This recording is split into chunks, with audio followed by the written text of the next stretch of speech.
Hello everybody and welcome back to Satisfactory. With the sun rising in the distance, I think it is time for us to move on to our next factory. Now, at the end of our last episode, we set up some very basic oil production. We'll need to expand that today, but our goal for today is actually to dive into industrial manufacturing and make a computer factory. Now, I've already gathered up all the materials we need for this milestone, so let's go ahead and send it away and see what we can do with a manufacturer. Alright, let's take a look at the manufacturer. Now the manufacturer is a great building because it's going to let us do more complex recipes with up to 4 component parts, as opposed to the assembler which we've had so far, which only lets us do 2. Now, taking a quick look at the recipes available to us, it looks like we have a couple of our new space elevator parts, and we'll have to build some factories for those because we're going to need a lot of those. But today I want to take a closer look at computers. And our goal is to make a 2-manufacturer setup making 5 computers per minute. Now this is going to require a fair number of resources. Notably, we're going to need 260 screws per minute, 90 plastic per minute, 22.5 cable per minute, and 50 circuit boards per minute. And those circuit boards are going to be one of the challenging ones because they take a ton of plastic as well. So I think we're going to have to head back over, expand our oil setup, and really dive into plastic production in order to get this underway. Now the good news about computers is that if we look at the resource list, we've got screws which can be made from iron. So that's a pretty easy one. We're definitely going to need some iron in our factory. We need plastic, but since we're going to be expanding our oil setup, that shouldn't be too big of a challenge for us to come up with the plastic we need. We're going to need cabling. Since we have the iron wire recipe, we can make that with iron. So right now we're still working with just iron and plastic. And with the circuit board, we need copper for copper sheeting and then more plastic. And so this brings in copper. Now we can use the copper or iron for cabling, but ultimately this is a 3-ingredient factory using iron, plastic, and copper. And once we get those ingredients shipped in, then we just need to figure out sort of how we want to organize the factory that we turn them into the components we need. Let's pop on over to our oil refinery and take a look at what we've got over there and how we can expand it.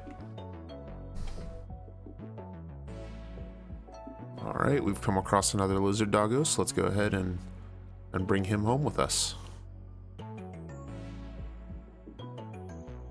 Alright, I've been doing some research and we are going to have to expand our little oil setup here quite a bit. Now I'm not going to go into the details of the oil build because we're basically taking this oil setup and just repeating it 8 more times, but focusing all on plastic. I've also recently done a guide video on how to do a larger oil setup, which there will be a link to that in the description, so go ahead and check that out if you are curious. But we're going to go ahead and build that, and then we will get into our computer factory. Now, before we do that, I want to take a look at the plan for the computer factory. All right, you can see here everything we're going to have to do in order to get our 5 computers per minute. Now, this has 3 sort of resources that we are going to be making use of. Crude oil, which we'll be refining into plastic. So we're going to need 290 plastic per minute. We're also going to need 200 copper ore and 115 iron ore. And our computer factory is going to take care of the rest of the processing. We'll start off by smelting 150 ore into iron ingots, which will turn into 260 screws using the cast screw alternate recipe, and then the rest of which will turn into 90 wire using the alternate wire recipe, and that will then go into 45 cable. We'll take 200 copper ore per minute, smelt that into ingots, and then turn it into 100 copper sheets per minute, then combine that with 200 of the plastic that we're importing to make 50 circuit boards per minute. That'll take 7 assemblers, one of those underclocked to 2/3 speed. And then we will take the circuit boards, the cable, the screws, and the remaining plastic and turn that into computers. Now for the location for our computer factory, I have chosen to build it just on the cliffside over yonder, right next to our advanced steel factory. And the reason for that is just the convenience of resources. We'll be able to send a line of plastic across through the sky here. And then just to the left of this pillar, we have a copper vein, and just to the right, we have an iron vein. So that will provide a nice little platform on which we can build this factory. Let's get into it.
All right, and that is a plastic refinery all complete. We have 15 refineries making the plastic for our computer factory, as well as one making plastic and one making rubber that are going into storage and will be sent over to our main storage system.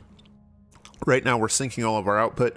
Hopefully that'll give us a couple of extra tickets while we build the computer factory.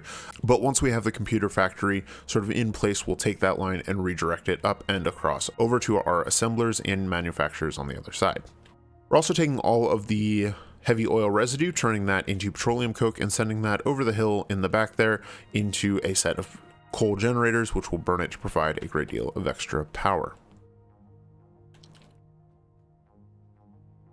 Now, before we get into the computer factory, I wanted to take a couple of minutes to answer some questions that I got from you guys in the comments about the building techniques I use for the advanced steel factory. All right, now the first question I got was, how did I do the sort of indented, slanted parts of the wall here? And so let's go through the technique I did for that. For this, you need a pillar, and you place that along a foundation just like so. Now, once you have that done, you can place a wall on this pillar, and you can actually slide it anywhere along the length of the pillar. So we're gonna go ahead and snap one of these walls directly onto the foundation there, and then the second wall, we're gonna do a double thick wall layer just like that.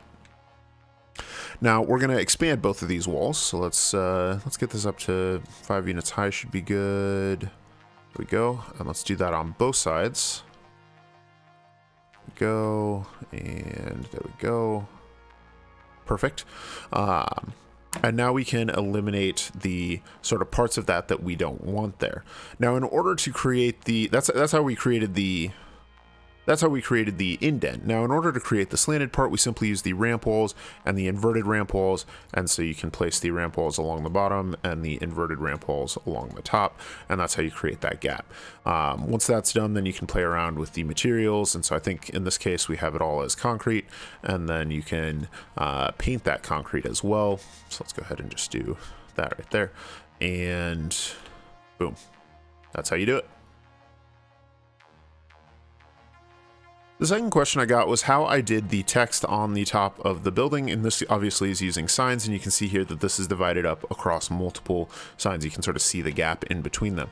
Now, if we want to create an arbitrary message there, we have to play around with the kerning, that's the spacing of the letters, and that gets a little tricky, and ultimately it comes down to trial and error. So let's say we want to do another message over here. Well, the first thing to do is really just sort of to write it out and see what the signs give you, and then what you need to do to change it. All right, now that we've decided on our message, let's go ahead and play around with how we can sort of customize it in order to make it fit more nicely on the signs. Let's start at the beginning and say like. So right now we can see we have a lot of extra space on the like and on the ampersand sign. So let's try and combine those. We come here to like and we say and there. That drops it down to 2 layers. So that's not really something that we're looking for. What that means is we really want this word to be sort of at the right hand edge of the sign, and so we can put a couple of spaces before it in order to move it closer to the right, just like so. And then on this sign, we can put spaces at the end, and there you have it. And that looks great. Now, instead of having spaces there, we can start to put the next word here. So we can say and sub, and that looks all right. And then here we need to have the next part, scrib, like so. And then on our last sign, we can just finish it off with some more spaces to move the E closer to the beginning. And now we have a pretty reasonably kerned out message, and I think that looks pretty good.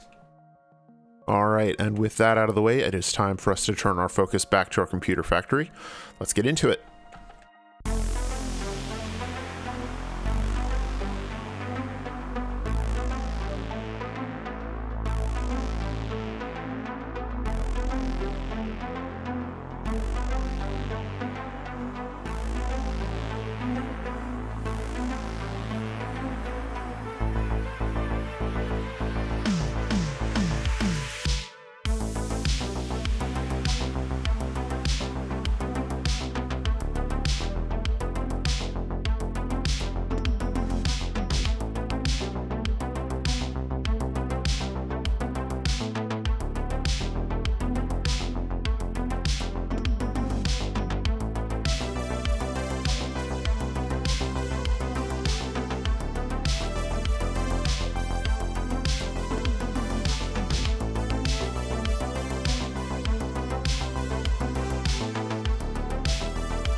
Alright, with our first manufacturers kicking on and our first computers being produced, we have a successful computer factory.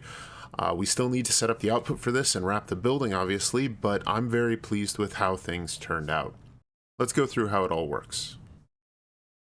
We start by using a plastic refinery to produce 290 plastic per minute, which we then import along a conveyor line into our computer factory. On site, we use 7 smelters to turn 200 copper ore into 200 copper ingots, and 4 more smelters to turn 115 iron ore into 115 iron ingots. The 200 copper ingots are then turned into 100 copper sheets per minute in 10 constructors. The copper sheets, along with 200 plastic, are turned into 50 circuit boards in 7 assemblers. Meanwhile, we take 55 iron ingots and turn it into 260 screws using the cast screw alternate recipe in 6 constructors. We turn the remaining 50 iron ingots into wire using the iron wire alternate recipe in 4 constructors, and then use 2 more constructors to turn the wire into cabling. Finally, all of our components are shipped upstairs to our manufacturers, where they're delivered with an underfed belt system using a double stuffed sandwich layer. Alright, I went ahead and put a quick outer shell on the computer factory, and I think that is where we will leave this factory for the time being. There is quite a bit more that I want to get done here, but I think we are done for today, as the remaining upgrades will require some additional research and planning. So let's head on back to the hub and see what we can work on next. Alright, we are back here at the hub, and the next thing I want to do today is unlock a couple of milestones. In particular, I want to unlock expanded power infrastructure and monorail train technology. Let's take a look at the expanded power infrastructure. This will give us our Mark IV conveyor belts. It's going to be huge because there's a couple inefficiencies that we need to resolve in our computer factory. Notably that we're importing 290 plastic per minute, but our best belt right now can only handle 270. This will also give us the fuel generator, and that's going to be an emphasis of an episode coming soon, because we're going to need to generate a lot more power, and this is sort of the next phase of power production for our factory. So let's go ahead and send that away. I've already gathered up all the things we're going to need for it. You can see that we're using heavy modular frames here. That is the one thing that we still need to build a factory for, and that's probably how we're going to start off our next episode before we take a deeper dive into trains. Speaking of trains, let's go ahead and send off our monorail train technology milestone.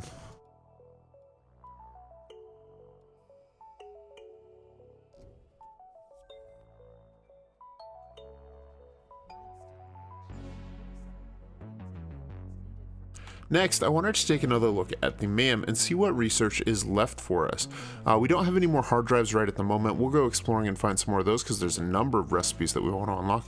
Under alien organisms, we can do some research into the medicinal inhaler, which will be tremendously helpful next time we go exploring, because it's a very easy to produce item that provides a full heal and will allow us to make use of our alien organs drops that we are just building up a massive stockpile of. So that's definitely something we want to look at. We'll also want to explore the object scanner improvements, and I think we have all the things we need for that research, so that might be something we unlock very soon.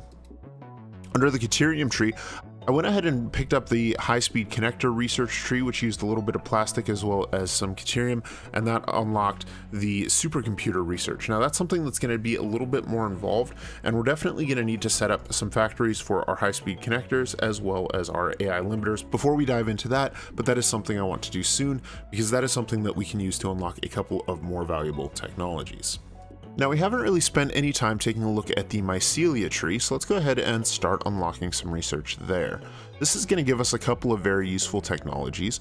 Notably, this is going to give us one of the recipes for a medicinal inhaler, which we'll go ahead and grab, as well as the recipe for fabric. Now, unfortunately, this fabric recipe requires biomass. We will go ahead and let's go ahead and grab some biomass to unlock this, but there is an alternate recipe we'll be able to find later in the game that will let us automate the production of fabric because it won't require biomass, and that is definitely something we are going to want to do.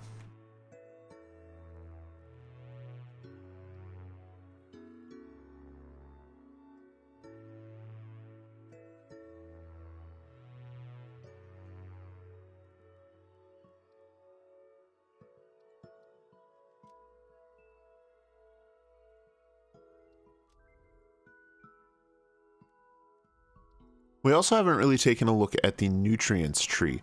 Let's go ahead and unlock scanning for the different food types.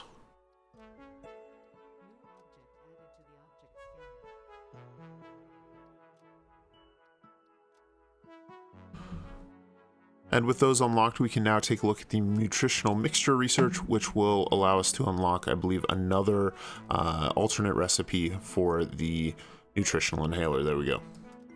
So now we can take the different food items, and if we have enough of all of them, we can produce nutritional inhalers. Alright, now under power slugs, we have slug scanning, which to be honest, I don't use that often. We'll probably unlock that at some point. We also have the purple power shards, and we have been blessed by our lizard doggos as well as some exploration to have 10 purple power slugs. So let's go ahead and start that research so we can turn those into power shards, because we're going to need a whole bunch in the coming days. Now under the quartz tree, we have research into the radar tower as well as radio signal scanning. Those are both going to require a large number of crystal oscillators, which I think I've got about 50 left, but I don't necessarily want to use them for this research at this time in case we want to use them to make another vehicle or something. So we're going to wait until we have a factory to produce more of those to unlock those technologies. Now we really haven't dove into sulfur yet. That's one of the things on our to-do list, and it's probably something we're going to dip into in our next episode. I was able to go exploring and I found some sulfur not far away from our quartz and advanced steel factory, so we'll probably tap those veins soon in order to unlock the black powder research and the various technologies that follow from that.